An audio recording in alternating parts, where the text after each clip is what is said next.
السلام علیکم ورحمۃ اللہ وبرکاتہ۔ لرننگ ود الیاس کے ساتھ میں ہوں محمد الیاس۔ ہم گزشتہ سبق کے اندر تختی نمبر 9 کے اصول اور قوانین پڑھ چکے تھے۔ آج ہم اس تختی کے اندر موجود دیے گئے الفاظ پڑھ کر دیکھیں گے کہ گزشتہ تختیوں کے اندر جو ہم نے لفظ پڑھے تھے وہ ہمیں یاد ہے یا نہیں، کیونکہ اس تختی کے اندر گزشتہ تختیوں کے اسباق کو جمع کر ملا کر دیا گیا ہے تاکہ ہماری مشق ہو جائے اور اسی طرح سے ہم وہ جو پرانی تختیاں ہیں وہ بھولیں نہ، اور اسی طرح سے آگے آہستہ آہستہ بڑھتے رہیں، کیونکہ یہ تمام الفاظ وہی ہیں جو قرآن پاک میں آئیں گے، بارہا آئیں گے۔ تو شروع کرتے ہیں۔ اعوذ باللہ من الشیطان الرجیم، بسم اللہ الرحمن الرحیم۔ حمزہ کھڑا زبر آ، میم زبر ما، آما، نون زبر نا، آمنا، آگے وقت آمن۔ یہ جو الف نظر آ رہا ہے، الف کے بارے میں پہلے آپ کو بتا چکا ہوں کہ الف خالی ہوتا ہے۔ الف پر کوئی بھی حرکت آ جائے، زبر زیر پیش یا کچھ بھی آ جائے تو وہ الف نہیں رہتا، وہ حمزہ بن جاتا ہے۔ اور چونکہ یہ الف نہیں رہا، حمزہ بن گیا، تو اس کو پڑھیں گے حمزہ کھڑا زبر آ، اور یہ لفظ کھڑی حرکات کی تختی سے لیا گیا ہے۔ میم اور نون یہ زبر والے لفظ ہیں، آپ کو پتہ ہے زبر زیر پیش سمپل حرکات کی تختی سے لیے گئے ہیں۔ تختی نمبر 4 حرکات کسے کہتے ہیں؟ زبر زیر پیش کو۔ یہ دونوں لفظ حرکات کی تختی میں جائیں گے اور زبر زیر پیش کو کھینچ کے نہیں پڑھتے۔ حمزہ کھڑا زبر آ، واو کھڑا زبر وا، آ وا، آگے وقف آ وا۔ یہ دونوں لفظ کھڑی حرکات سے لیے گئے ہیں۔ کھڑی حرکات کسے کہتے ہیں؟ کھڑا زبر کھڑی زیر الٹا پیش کو، اور جب کھڑی حرکات پر وقف کیا جاتا ہے تو اسے اسی طرح سے پڑھا جاتا ہے۔ کھڑی حرکات پر جب وقف کیا جاتا ہے، زبر پر، کھڑی حرکات کے زبر والے لفظ پر جب وقف کیا جاتا ہے تو اسے اسی طرح سے پڑھا جاتا ہے۔ واؤ پر ہم وقف کر رہے ہیں، تو جب اسے ہم وقف کریں گے اس کے اوپر، واؤ کے اوپر، چونکہ یہ کھڑی حرکات کا لفظ ہے تو زبر والی کھڑی حرکات پر جب وقف کیا جائے گا تو اسے اسی طرح سے پڑھا جائے گا۔ مثلا آ وا، آگے وقف آوا۔ اسی طرح سے ہم نے پیچھے پڑھا تھا آمنا، آگے وقف آمن۔ زبر پر جب وقف کیا جاتا ہے، نون پر ہم وقف کر رہے ہیں، نون پر زبر ہے، زبر پر جب وقف کیا جائے گا تو یہاں پر جزم آ جائے گا۔ حمزہ کھڑا زبر آ، نون زیر نی، آنی، یا زبر یا، آنیہ، تا دو زیر تین، آنیتن، آگے وقف آنیہ۔ الف خالی ہوتا ہے، اس پر کوئی حرکت آ رہا ہے تو اسے حمزہ کہتے ہیں۔ اسی طرح سے اسے حمزہ ہی پڑھیں گے ہم، اور چونکہ اس پہ کھڑا زبر آ رہا ہے تو کھڑا زبر کھڑی زیر الٹا پیش تختی نمبر 7 کھڑی حرکات میں آتے ہیں۔ کھڑی حرکات کو کھینچ کے پڑھتے ہیں اور حرکات کو کھینچ کے نہیں پڑھتے۔ حرکات نون اور یا یہ دونوں لفظ حرکات کے ہیں۔ زبر زیر پیش کو حرکات کہتے ہیں، تختی نمبر 4 حرکات زبر زیر پیش کو کہتے ہیں اور حرکات کو کھینچ کے نہیں پڑھتے۔ تا دو زیر تین یہ تنوین ہے، اور تنوین جب غنہ ہوتی ہے جب اس کے بعد حروف ہلکی اور لام اور را میں سے کوئی حروف نہ ہو تو۔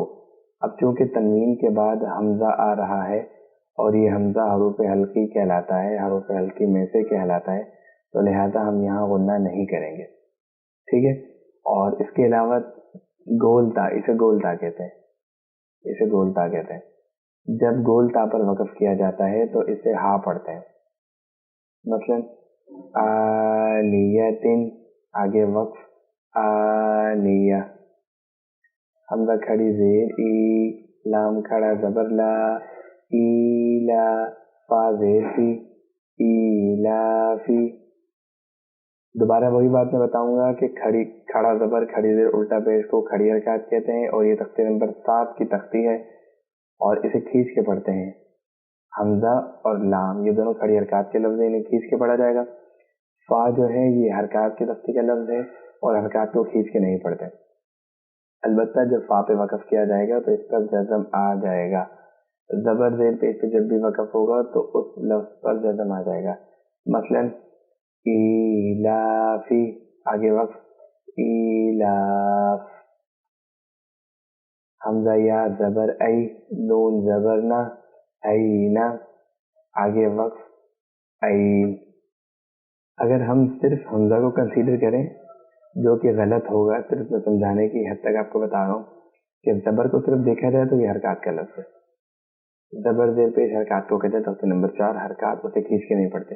لیکن چونکہ جب بھی زبر زیر پیش آئے گا اور اس کے بعد والے لفظ پر جزم ہوگا تو ہم زبر کو اگلے لفظ کے ساتھ ملا کے پڑھیں گے.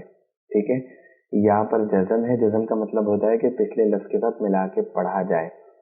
یہاں پر جزم ہے اور تو پھر یا کو حمزہ کے ساتھ ملا کے پڑھیں گے. اب یہاں پر ایک نیا قانون اور ایک نیا اصول بن رہا ہے. تختے نمبر 8 حروف لین، واؤ ساکن اور یا ساکن سے پہلے اگر لفظ پر زبر ہوگا تو اسے کھینچ کے نہیں پڑھیں گے، اسے بغیر کھینچے ادا کیا جائے گا. تو یہ لفظ اب حروف لین میں چلا گیا. اگر آپ کو قوانین اچھے یاد ہوں گے تو پھر یہ ہے کہ آپ کو فوراً سمجھ میں آ جائے گی بات کہ کون تختی کا لفظ ہے، اس کو کس طرح سے ادا کرنا ہے. تھوڑے ٹائم کی بات ہے، جب لفظ آپ کو رٹا لگ جائیں گے، لفظ بالکل پکے ہو جائیں گے، پختہ ہو جائیں گے، تو پھر آپ کو اتنا دھیان دینے کی ضرورت نہیں پڑے گی. بس آپ کی زبان سے لفظ خود بخود ادا ہو رہے ہوں گے.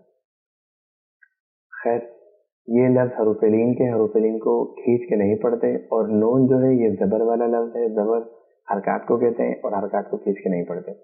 یہاں پر جب وقف کریں گے تو نون پر بھی جزم آ جائے گا. مثلاً اینا، آگے وقف عین. اچھا، ہم نے اینا پر وقف کیا اور وقف کرنے کے بعد ہم اسے کھینچ کے پڑھ رہے ہیں. جیسے اینا، آگے وقف عین. ایسا کیوں ہے؟ جبکہ ہم اینا کو تو نہیں کھینچتے، حروف لین کو تو کھینچنے کا کہا ہی نہیں گیا. حروف لین کو کھینچنے سے منع کیا گیا ہے. ہم نے تختے نمبر 9 گزشتہ سبق، تختے نمبر 9 کے اصول اور قوانین میں گزشتہ کلاس میں یہ پڑھا تھا کہ اگر حروف مدہ اور حروف لین کے بعد سکون پہلے سے موجود ہو تو اسے مد لازم کہتے ہیں اور اسے 5 الف کے برابر کھینچ کے پڑھتے ہیں.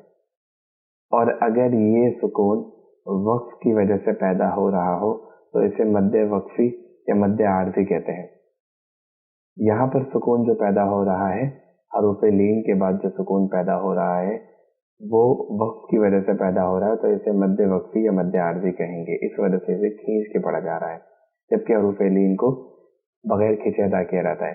لیکن وقف کی وجہ سے چونکہ حروف مد اور حروف لین کے بعد سکون ہو تو اسے کھینچ کے پڑھتے ہیں، اور وہ سکون وقف کی وجہ سے ہو رہا ہے تو یہ مد وقفی اور مد عارضی کہلائے گا.